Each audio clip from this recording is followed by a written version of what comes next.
Caros amigos da Iniciativa Condor, no episódio de hoje da nossa série de vídeos sobre o Império Espanhol, falaremos sobre o Gran Capitán e criador dos tercios espanhóis, Dom Gonzalo Fernández de Córdoba, um dos maiores líderes militares que a Espanha já conheceu. Gonzalo nasceu em Córdoba em setembro de 1453, em uma família pertencente à baixa nobreza e baixa burguesia. O jovem Gonzalo teve uma educação exemplar, tendo como instrutor Dom Pedro de Cárcamo, sendo educado desde pequeno nos valores da virtude e da honra, sendo incutido nele, ainda muito jovem, a noção de que alcançar a glória era o ideal de todo o bom cavaleiro. A melhor forma de expressar essas virtudes, por sua vez, seria em campo de batalha. E batalhas não faltariam a Dom Gonzalo. Gonzalo era o mais novo de 2 irmãos, e quando seu pai morreu, seu irmão mais velho herdou todas as propriedades do pai, o mandando em busca de fazer seu próprio nome e fortuna. E Gonzalo conseguiu isso adentrando como pajem do infante Alfonso, irmão de Isabel, que na época lutava uma guerra civil contra Henrique, o Impotente. Mas, após a morte repentina de Alfonso, Gonzalo lutaria nas tropas de Isabel, onde ele, ainda muito jovem, já demonstrava sua habilidade e inteligência no campo de batalha. Na guerra contra Portugal, onde Joana invadiu Castela, Gonzalo, junto com Fernando, conduziu as tropas castelhanas para enfrentar a agressão portuguesa. E, quando Castela e Aragão finalmente se uniram, Gonzalo mais uma vez teve de ir à guerra contra o Emirado de Granada, guerra essa que durou 10 anos. Nessa guerra, mais uma vez, Dom Gonzalo mostrou sua habilidade em campo de batalha, onde guerreou tanto batalhas em campos abertos como guerra de guerrilhas, uma tática na qual ele ganhou experiência e atingiu um ótimo nível de excelência. Por 10 anos, Castela mobilizara um grande exército e ganhara com seus soldados uma formidável experiência de guerra. Mas, com a queda de Granada em 2 de janeiro de 1492, todo esse contingente aparentemente teria de ser desmobilizado e passaria a ficar ocioso. Os soldados espanhóis desenvolveram uma característica interessante que os destacavam dos demais soldados europeus, que era a resiliência no campo de batalha. Após enfrentar guerras civis, uma guerra contra Portugal e uma guerra de 1 década em Granada, os exércitos de Castela se habituaram a sobreviver em meio a condições extremas e a não reclamar mesmo diante do desconforto no campo de batalha. A influência de Gonzalo também ajudou nisso tudo, uma vez que era um comandante que estava sempre junto de suas tropas, passando por tudo o que eles passavam, mas, ao mesmo tempo, lembrando dos ideais de honra e da glória que buscavam alcançar.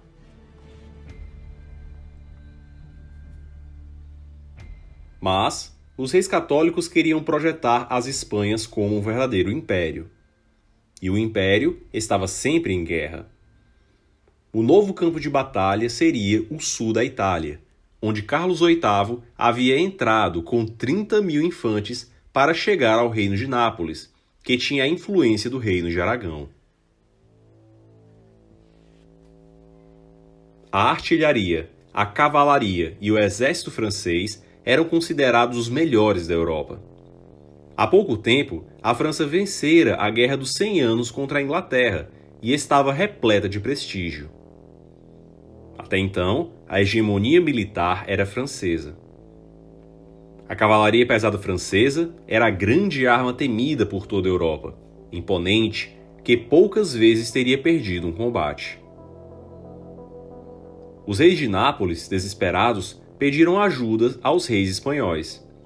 E os reis católicos enviam em resposta 5.000 infantes junto do seu melhor general, Gonzalo Fernandes de Córdoba. Logo, o exército espanhol enviado pelos reis era 6 vezes menor que o dos agressores. Mas Dom Gonzalo havia chegado à Itália com táticas novas. Ele havia organizado muito bem o exército espanhol, com divisões perfeitamente alinhadas, preparadas e muito bem subdivididas. Dom Gonzalo as subdividiam em tércios, compostos pelos alabardeiros, arcabuzeiros e da infantaria leve. Com isso, ele iria mostrar o porquê a infantaria seria a grande força a dominar a guerra europeia no século XVI e XVII.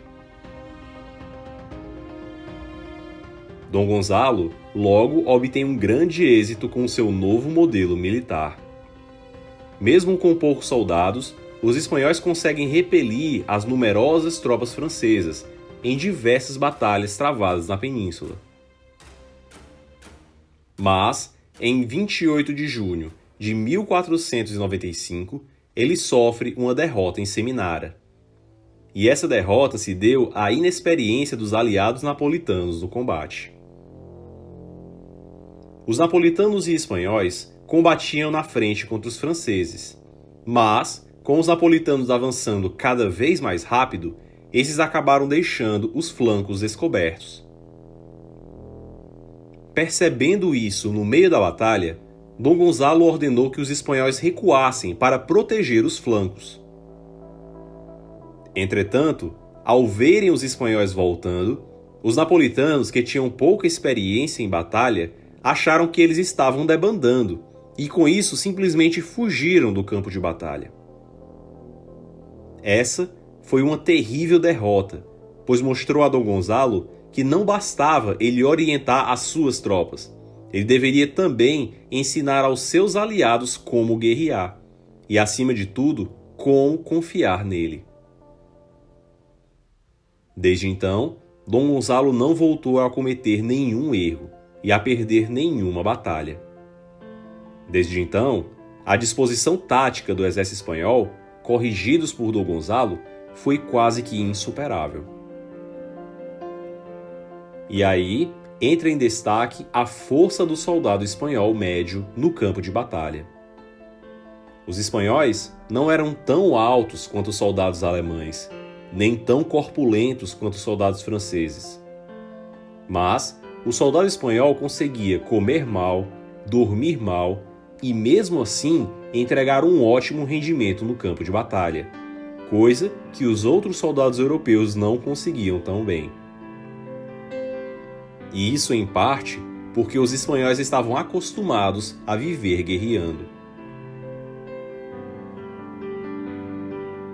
Porém, além de ser o líder de um exército profissional que vivia da guerra, Dom Gonzalo mostrava também um ímpeto estrategista na diplomacia. Sempre que submetia uma fortaleza a cerco, como fez em Recio, ele permitia que vários soldados franceses sobrevivessem e fugissem com a sua permissão.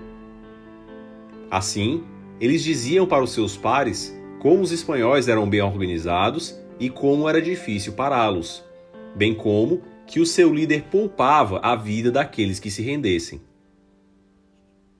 Assim, várias fortalezas francesas caíam sob as mãos de Dom Gonzalo sem que ele disparasse um só tiro. Os soldados logo começaram a respeitar e admirar Dom Gonzalo, e pouco a pouco ele fora ganhando o apelido de Gran Capitán. Isso porque Dom Gonzalo projetara os tércios com a estrutura intrincada de capitães e pequenos oficiais, que regeriam conjuntos de infantarias. E ele seria o grão-capitão de todos esses pequenos capitães. A fama de Dom Gonzalo e de como ele ganhava heroicamente as batalhas na Itália logo se espalhou por toda a Espanha, com jovens se alistando nos exércitos para conseguir honras e glórias nos campos de batalha. Todos ouviam falar sobre como Gonzalo conseguira proteger o Papa de piratas franceses, conquistando uma fortaleza em menos de uma semana, algo impensável para a época, e de como ele também conseguiu a maior das honrarias do Vaticano, a Rosa de Ouro. Os piratas, que até então tentaram humilhar o Papa, agora eram trazidos acorrentados pelo grande capitão, que pouco a pouco também se projetava como um herói da cristandade. Ao fim de 1498, Dom Gonzalo termina vitorioso, defendendo Nápoles dos franceses. Mas ele logo teria de voltar à Espanha, pois os muçulmanos começaram várias revoltas nos territórios conquistados, nas Alpujarras. E lá estava Dom Gonzalo combatendo novamente. Porém, após a saída de Dom Gonzalo, o rei de Nápoles cometeu um grave erro. Isso porque, após a morte do rei Carlos VIII da França, Luís XII queria dominar Nápoles. Luís, então, começou a reunir um grande exército para invadir o reino novamente. Mas o rei de Nápoles pediu a ajuda dos turcos, o que era uma atitude inaceitável, tanto para espanhóis quanto para franceses. Isso fez com que os espanhóis e franceses pactuassem a partição de Nápoles em 1500. Mas esse era um pacto que todos já sabiam que não duraria. Com um acordo confuso, muitas vilas ficaram em enclaves onde não se sabia se a posse era francesa ou espanhola. Assim, os franceses, na dúvida, acabavam tomando todas as posições para si, negando-se a negociar. E assim, mais uma vez, as tropas espanholas tiveram que se movimentar para a guerra, a Segunda Guerra de Nápoles. As batalhas da Segunda Guerra de Nápoles foram muito piores e muito mais sangrentas. Em 1503, foi travada a Batalha de Cerignola, uma das mais brilhantes das tropas espanholas. Depois de uma grande caminhada, os espanhóis estavam exaustos, mas Dom Gonzalo não quis descansar e sim tomar as posições na cidade. O Grande Capitão, ciente do entusiasmo dos franceses pelos ataques de cavalaria, arquitetou um estratagema que consistia em provocar um ataque e atrair a cavalaria francesa ao alcance da artilharia dos espanhóis. Assim, quando a noite começou a cair, a cavalaria espanhola saiu ao ar livre e simulou um ataque contra os franceses. Após uma breve escaramuça, os espanhóis fingiram sua retirada, perseguidos pela cavalaria pesada francesa, que logo encontrou inesperadamente as trincheiras de vanguarda em que se agachavam parte dos arcabuzeiros, que imediatamente abriram fogo, junto com a artilharia. Isso causou um recuo momentâneo na cavalaria francesa, que então se lançou paralelamente para a esquerda, tentando encontrar uma maneira de entrar nos parapeitos do flanco direito espanhol. Mas Dom Gonzalo, já prevendo esse movimento, colocou vários arcabuzeiros espanhóis que abriram fogo, dizimando a cavalaria francesa. Nessa ocasião, acabou morrendo também o Duque de Nemours, que foi atingido por 3 tiros. Todo o exército francês, então, se lançou à batalha, colocando sua artilharia na vanguarda da infantaria. Porém, no meio da batalha, algo muito inesperado aconteceu. Uma grande explosão acidental de pólvora da artilharia espanhola fez com que essa ficasse totalmente inutilizada. O Grande Capitão, testemunha do desastre de sua artilharia, imediatamente gritou para suas tropas dizendo: "Coragem, essas são as luzes da vitória. Em um campo fortificado, não precisamos de canhões."